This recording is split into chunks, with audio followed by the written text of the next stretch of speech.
Dawn broke cold and glass-clear over Whisper Lake, the kind of morning where sound carries forever. Garrett Thornfield stood barefoot on the dock with a chipped coffee mug in his hand, staring at the thin mist curling off the water. Out here, silence wasn't just an absence of noise, it was a presence, a living thing. The only sounds were the slow creak of the dock pilings and the occasional loon calling from the far cove. The cabin behind him still smelled faintly of cedar and Martha's lavender soap, though she'd been gone for 2 years. Her photograph sat on the windowsill, catching the pale light like she'd been waiting for him to notice. He'd promised her this place would stay theirs forever, a promise carved deeper than any HOA regulation. That's when the grinding started. A shriek of metal on metal ripped across the lake, so jarring it made Garrett's teeth ache. He set down his mug and walked up the gravel path, the sound growing louder with every step. At the end of his driveway, a man in a neon vest knelt beside the main water valve, sparks spitting from a reciprocating saw. Behind him, a black BMW idled, exhaust curling like a warning flag. And leaning against the car door, arms crossed over a tailored navy suit, stood Veronica Brightwell. "Morning, Mr. Thornfield," she called over the shrill scream of the blade. Her voice was honeyed, but the smile didn't touch her eyes. Just a little compliance work. Nothing personal. Garrett took a breath, steady and deliberate. At 70, he moved slower than he once did, but there was still a calm weight in his posture, the kind that comes from 40 years of designing water systems no one ever noticed until they failed. "You're cutting into a live line," he said evenly, stopping a few feet away. "That's county infrastructure." The man with the saw hesitated, glancing up like he'd just realized he might be standing on a coiled rattlesnake. But Veronica didn't blink. "This neighborhood has standards," she said. "Rustic charm doesn't excuse overconsumption. I sent letters. You ignored them." Garrett looked at her, really looked. Perfect hair, perfect car, clipboard tucked under one arm like it was a weapon. She had the crisp, calculating presence of someone who'd never been told no and didn't intend to start hearing it today. "I drink coffee, Ms. Brightwell," Garrett said softly. "Not irrigate a golf course." She tilted her head, smile sharpening. "You'll thank me when your property value improves." That was the moment Garrett knew this wasn't about water. It was about power, and about people who thought they could buy it, laminate it, and swing it like a club. He could feel Martha in the back of his mind, the way she used to laugh when petty people try to puff themselves up. "Don't swat the mosquito yet," she'd tell him. "Wait till it lands." The saw screeched to a stop. The worker straightened, clearly uncomfortable. Garrett stepped closer, close enough to smell ozone and diesel fumes.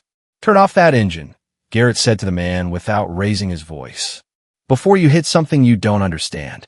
Veronica's smile faltered for just a heartbeat. She tapped her clipboard as if the sound alone would assert her authority. "You're making this harder than it needs to be."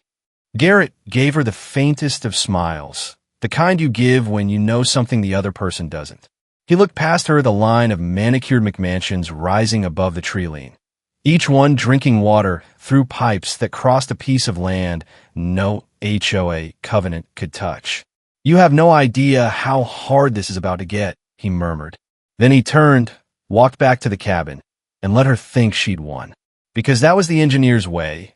Measure twice, cut once, and never make a move until you know exactly where every valve, every joint, and every pressure point is buried. Behind him, Veronica called after him, her voice carrying sharp over the lake air. "You'll be hearing from the board, Mr. Thornfield." Garrett didn't turn around. He'd been hearing from boards his entire career. What Veronica didn't know, not yet, was that every drop of water flowing to her house, to every house in this so-called luxury community, had to pass through pipes he legally controlled. And he just decided to teach her, and everyone watching, exactly what that meant. The lake was still that evening, but Garrett couldn't shake the sound of that saw. It gnawed at the edges of his piece long after Veronica's BMW had disappeared over the ridge road. He sat at the kitchen table with the lights off, Martha's photograph catching the last amber streaks of sunset. "She'd have told me not to let it get under my skin," he thought. She always could see through people like that woman, brittle, loud, and terrified of being ordinary. Garrett ran a finger along the rim of his mug, listening to the quiet groan of the old cabin as it settled with the night. 2 years since Martha passed, and the silence had changed. It wasn't companionable anymore. It was watchful, almost expectant. A soft knock at the door broke his thoughts. Hazel Murphy stood on the porch with a thermos under one arm, and that worried look old neighbors got when they'd seen trouble before. Her silver hair glinted in the porch light, and her cane tapped against the floorboards as she stepped inside. "I saw that circus this morning," she said without preamble. "Veronica's at it again. You're not the first she's come after." Garrett poured 2 mugs of coffee and raised an eyebrow. Hazel lowered herself into a chair with the efficiency of someone who'd done this 100 times. "Remember the Kowalskis? The blue cottage downshore?" she asked. "She drove them clean out. Finis inspections anonymous complaints. Sold for half what it was worth. She's been running this HOA like her own kingdom for 8 years. Garrett sipped his coffee, letting the bitterness sit on his tongue. "Kingdoms fall," he said softly. Hazel leaned closer. "Careful, Garrett. She's got friends in City Hall and a law degree she never lets you forget. You poke her, she'll make it her full-time hobby to ruin you." Garrett smiled faintly, not with amusement, but with something colder. "I spent 40 years keeping this county's water flowing. Designed every major line from here to Milford. If she wants a fight, she's picking one on my terrain." Hazel's gaze softened. "Just don't let it eat you up. Martha wouldn't have wanted that." The mention of Martha hit him like a stone dropped in still water. The ripples hurt more than the splash. He nodded, not trusting his voice. 2 weeks later, the first letter came. $5,000 in water overuse fines, stamped urgent in Veronica's tidy script. The second letter threatened utility shutoff if he didn't install monitoring equipment at HOA direction. Then came the inspectors, 2 young men in golf shirts, fumbling with tools they didn't understand, while Veronica supervised like she was launching a space shuttle. Garrett let them work. Let them drill holes in his well house and attach their shiny new meters. He said nothing while they muttered about outdated systems and compliance issues, even when one asked him where the water comes out. But that night, Garrett pulled down an old wooden box from the cabin loft. Inside were survey maps, deed copies, and engineering records dating back to the 1960s. Yellowed paper that smelled faintly of oil and ink. He traced the lines with a steady finger, recognizing his own annotations from decades ago. This lake had been his first major project as a young engineer. He remembered every valve, every pressure regulator, every shortcut the developers had begged him to sign off on. And then he saw it, a faint pencil note on the edge of his property survey, almost overlooked. Perpetual easement for water infrastructure access and maintenance.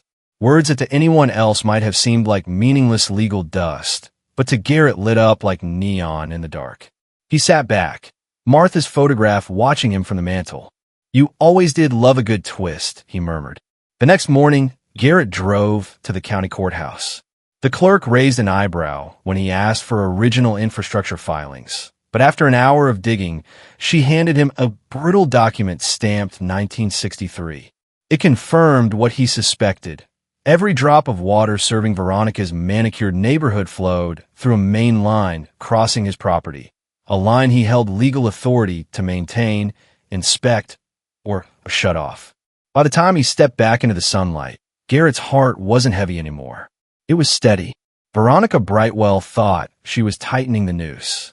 What she didn't realize was that she'd been looping it around her own neck. Garrett folded the survey carefully and slipped it into his jacket pocket. For the first time in months, he smiled. Not a big smile, not the kind people see, but the quiet one that says the pieces of a long game are finally falling into place. The first frost of autumn dusted Whisper Lake silver, each blade of grass glittering under the morning sun. Garrett stepped out onto his porch, breath curling white, and found another envelope pinned to his door, thicker this time, with Veronica's neat, lawyerly handwriting stamped across the flap. He didn't open it right away. Instead, he walked down to the dock, the wood cold against his boots, and sat with the letter unopened on his knee. The loons had migrated early this year. Even the lake seemed to know something was wrong. When he finally tore it open, his hand stayed steady, but his jaw tightened. Immediate injunction. Utility termination. Alleged environmental hazard. Legal jargon stacked high enough to cast a shadow over his whole life. For the first time, Garrett felt something he hadn't allowed himself to feel: doubt. Was Hazel right? Was this fight worth it? He could sell the cabin, pocket a decent price, and disappear into quiet anonymity. He had no wife to share this battle with anymore. Martha had always been the one to steady him when bureaucracy turned cruel. Without her, the silence inside the cabin sometimes felt like another adversary. That evening, he sat at the kitchen table with the old survey maps spread around him. The cabin smelled faintly of wood smoke and cold coffee. Martha's photograph caught the lamplight, her smile frozen mid-laugh. He remembered the way she'd squeeze his shoulder when he got stubborn over some work problem, her voice teasing. You don't fight because you love winning.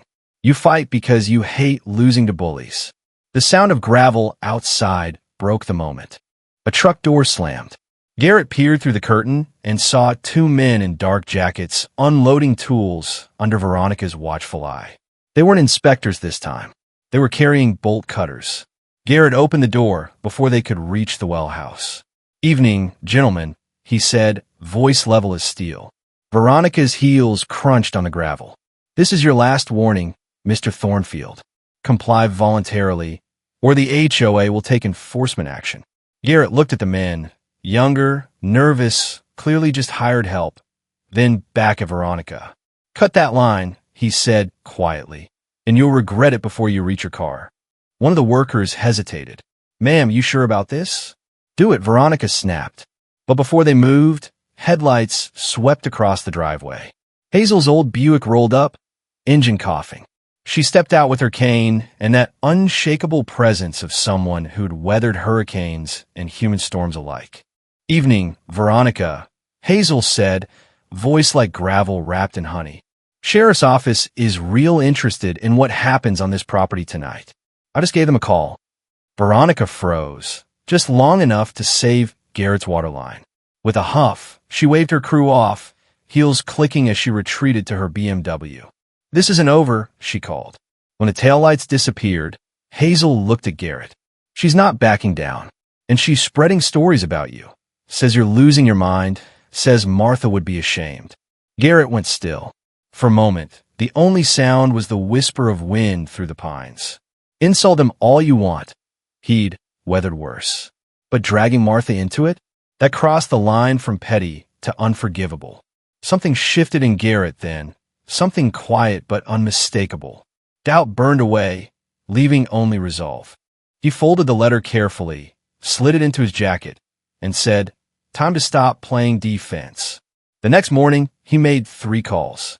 First to Janet Rodriguez at the County Water Authority, an old colleague who owed him more than one favor. Then to Frank Kowalski, the Vietnam vet Veronica had bullied years ago. Finally to Dave Morgan at the hardware store, who understood valves and pipes as well as Garrett did. By noon, they were sitting around Hazel's kitchen table with apple pie cooling in the window and survey maps spread like battle plans. Garrett laid out what he'd found: the easement, the infrastructure, the control no HOA covenant could touch.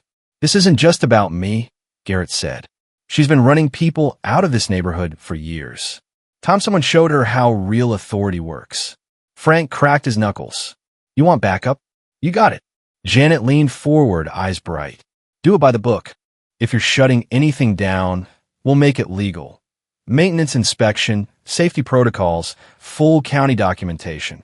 Hazel poured coffee for everyone. Honey, she said with a smile as sharp as a blade, I've been waiting 8 years to see that woman fall on her own sword. For the first time in weeks, Garrett laughed, not out of amusement, but relief. He wasn't fighting alone anymore. 3 weeks later, Whisper Lake Estates buzzed with whispers. Word was spreading that Garrett Thornfield had finally caved. He'd been seen talking to real estate agents at the marina. Hazel let slip at Bridge Club that he looked tired, worn down. Frank Kowalski mentioned at the bait shop that Garrett was thinking about selling. Every rumor was bait. Bait Veronica Brightwell couldn't resist. The truth? Garrett was more awake than he'd been in years. Each evening he reviewed the easement papers Janet had verified, memorizing every clause. Every morning, he rehearsed his words until they sounded casual, professional, impossible to dispute. This wasn't revenge for its own sake. This was justice, delivered with the calm precision of an engineer turning a valve. The harassment didn't slow. Anonymous complaints flooded the county about Garrett's cabin. Noise violations, structural hazards, health risks. One morning, a code enforcement officer showed up at his door, clipboard in hand, looking embarrassed. "Mr. Thornfield, I'm required to check your septic and electrical systems," the man said, eyes darting away. Anonymous calls, 3 this week alone. Garrett made him coffee, let him inspect every inch of the cabin. Of course, everything was spotless. When the officer left, shaking his head at the waste of county resources, Garrett stood at the door and watched the dust settle on his driveway. "She's not trying to win anymore," he thought. "She's trying to break me before I can speak." But it wasn't working. 2 nights before the HOA meeting, Garrett sat alone at the kitchen table. The cabin glowed warm with lamplight, but outside the lake lay still and black, a sheet of glass under a starless sky. He traced the faded photograph of Martha with his thumb. "They think you're gone, Mar," he murmured. "But you're right here in every board I nailed, every pipe I laid under this ground. You'd laugh at this circus." His voice caught just once, because beneath the calm, there was still that hollow space she used to fill, the quiet ache of fighting alone. The next morning, Janet Rodriguez stopped by to review their documentation one last time. County letterhead, survey maps, maintenance protocols. "Everything's airtight," she said, tucking papers in her case. "Veronica is about to learn the difference between authority and power." Frank Kowalski rolled in that afternoon, military straight and ready. "Crowd's going to be big," he said. She invited half the county to see her victory. "News crew, too." "Good," Garrett replied. "Let her build the stage. I'll supply the lighting." The day of the meeting dawned cold and sharp. Garrett dressed carefully, old flannel shirt, scuffed boots, leather briefcase under his arm. He wanted to look exactly how Veronica expected, beaten, tired, ready to surrender. The community center parking lot was already overflowing when he arrived. Veronica had turned the meeting into a production. Banners about protecting our lake, county officials standing stiff at the back, a cable TV crew setting up cameras. Her supporters sat clustered at the front like an audience waiting for their queen's coronation. Garrett slipped inside quietly, nodding at Hazel and Frank, who were scattered through the crowd to keep up the illusion that he had no allies left. The air buzzed with low chatter, the kind that dies the moment real conflict starts. Veronica opened the meeting in her courtroom suit, clipboard held like a weapon. "Tonight," she said, voice carrying just the right note of concern, "we finalize enforcement action against a property that refuses to comply with water regulations. This is about protecting our community, our children, our future." Applause rippled through the room. Garrett sat still, hands folded on his briefcase. He could feel his heart beating, slow and steady, like water moving through a pipe, invisible but unstoppable. Veronica gestured dramatically toward him. "Mr. Thornfield has indicated his willingness to bring his property into compliance. This is a victory for everyone who values standards." The crowd murmured approval. Cameras whirred. The trap was closing, and she thought it was around Garrett's neck. "Before we formalize this," Veronica continued, producing what looked like a termination order, "I want to demonstrate that the HOA will not hesitate to act decisively. Mr.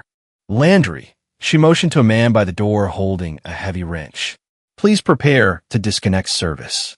Gasps rippled through the room. Garrett stood slowly, every movement deliberate, as though his bones ached with defeat. He let them believe it for one last moment. Then he placed his worn briefcase on the table and snapped it open. The room held its breath. Veronica Brightwell stood poised at the podium, victory glinting in her eyes. The man by the door gripped the wrench, waiting for a signal. Garrett Thornfield straightened his back, every inch of him radiating the quiet weight of a man who knows the truth. He opened his briefcase and spread a set of laminated survey maps across the folding table. The sound of paper unfolding cut through the hush like a blade. "Before you touch that valve," Garrett said evenly, his voice calm but carrying, "we need to clear up one small detail." Veronica blinked, impatient. "Mr. Thornfield, you've already agreed." "I haven't agreed to anything," Garrett interrupted.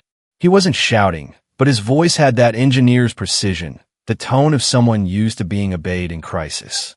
"What I have done is review these records, county records, showing who actually controls the water line running through this neighborhood." He tapped the map with a steady finger. "This is an HOA property. This isn't even shared property. This is my land. And every single drop of water that feeds your homes passes through it under an easement I hold." A murmur rippled through the crowd. Cameras clicked. Veronica's smile faltered. "That's absurd. HOA authority supersedes." "Wrong," came another voice from the back.